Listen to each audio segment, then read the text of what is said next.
Good evening. Stan Bergstein here at Yonkers Raceway with my colleague Spencer Ross and with Bob Meyer, the track announcer. This is a fun show. We have fun here. We hope you folks enjoy it. It's a show that involves horses, but it is a show that involves people, because without the people in harness racing, they'd just be a bunch of animals running helter-skelter around a racetrack. And tonight, we mourn the loss of two harness racing greats, two men named Jim. It is no fun tonight. Two major figures in North American harness racing, two of my closest friends and associates, died within 24 hours of each other this week. Jimmy Dunningan, at the age of 70, member of the Hall of Fame. You see him here with other Hall of Famers who you'll recognize instantly if you're in harness racing.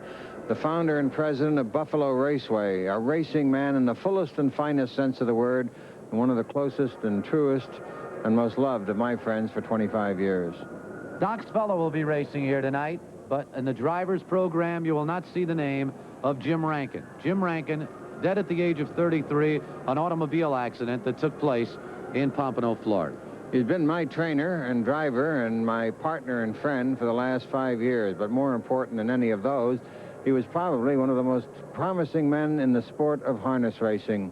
He had a great stable, has a great stable coming up this year, and it would undoubtedly be Jim Rankin's biggest year. His car ran off the road near Pompano Park early Friday morning.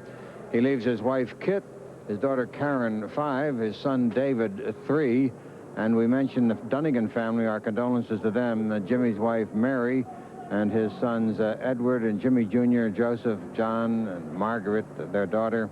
Our deepest condolences to both families. Last year, incidentally, here at Yonkers Raceway, Jim Rankin set a new world record with our Doc's fella in 156 4/5, and you see Jimmy there pushing him home to that world record for pacing geldings on a half-mile track.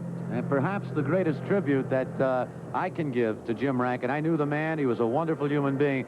But the words of praise you're hearing from Stan Bergstein right now are not words of praise directed just to you at home. They're words he has said many and many times about this young man off camera, because Jim Rankin indeed was a promising star and a wonderful human being. And earlier this evening, a memorial service held here at Yonkers Raceway as drivers and trainers came out to pay their final respects to both Jimmy Dunningan and Jim Rankin. Devastating personal loss to Spencer and to me, but a yawning gap with the loss of these two for harness racing.